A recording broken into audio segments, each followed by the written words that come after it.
Kai Havertz, one of the most talked about players in world football, but for all the wrong reasons.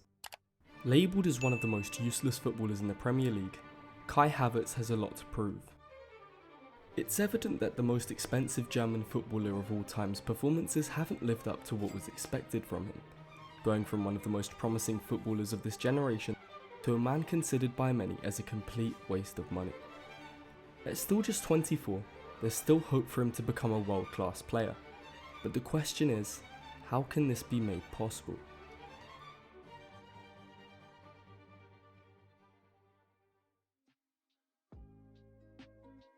One of the biggest questions surrounding Havertz is what his natural position actually is. Having played all across the midfield and the front line, he initially seems like an incredibly unique footballer due to his versatility. The issue is though, he hasn't been necessarily consistent in any of them since his days in Germany. Chance for Kai Havertz to make it 3-3. Spectacularly done.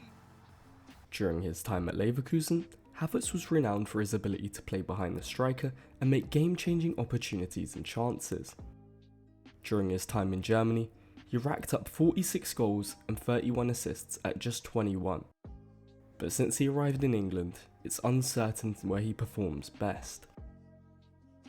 At Chelsea, he was used in a number of positions, from playing on the wing, to playing as an attacking midfielder, to playing as an out-and-out striker.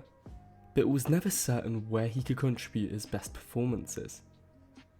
During his stint under Tuchel, he managed to score the winning goal in the Champions League final, but since that moment, he's been particularly lacklustre.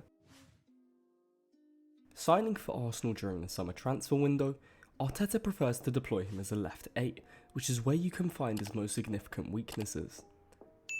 In comparison to Saka, Havertz is much slower on the ball, and makes far less long passes and through balls to his attackers, rather passing backwards, ultimately preventing any swift, fluent attacks.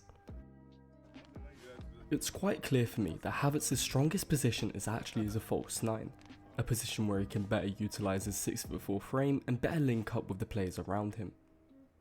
We saw in the City game in the Community Shield how he can be used to exploit defences.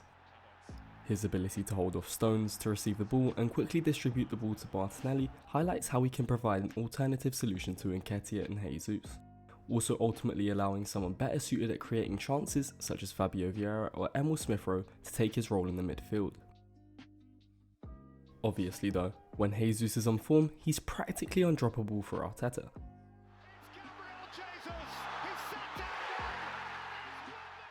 But against teams where height can become a significant issue, such as against Newcastle, Havertz can better counter this problem. We can see from these clips that aerial battles are one of his biggest strengths, and while he hasn't scored a header yet this season, he still poses as one of the most dangerous players in the box, and would be far better suited for aerial opportunities as opposed to Jesus and Nketiah.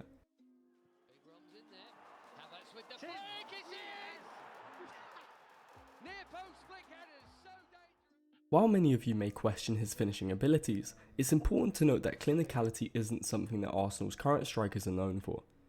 For Jesus, his energy on the pitch allows him to constantly pressure opposition defenders, and for Eddie, it's his ability to hold the ball up and link the play. And when we look at Havertz, he can do both of these things at a decent level. Not only this, but Eddie and Jesus have been fairly susceptible to injuries over the past season. Havertz, however, played in more Premier League matches than them both. His ability to remain fit during the season is something Arteta values massively, as injuries were one of the most significant reasons to why Arsenal didn't win the Premier League last season. The Havertz signing is one which confuses a lot of people, especially when he's being utilised in the midfield where other players could have a better impact. But it's not like a player of Gabriel Jesus' quality wants to sit on the bench, so for Kai to maximise his potential to reach the levels of world class, he either needs to assert himself as Arsenal's through and through number 9 in the few opportunities he will be given, or manage to grow himself into one of the league's best midfielders and fill the hole left by Granit Xhaka. In both scenarios, Havertz has an incredibly difficult task ahead of him, but at the age of 24, there's still hope among the few Arsenal fans who still support him that he will be a world-class footballer. What do you think?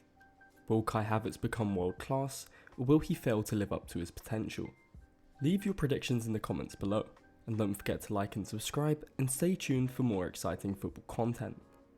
Until next time, take care and keep supporting the beautiful game.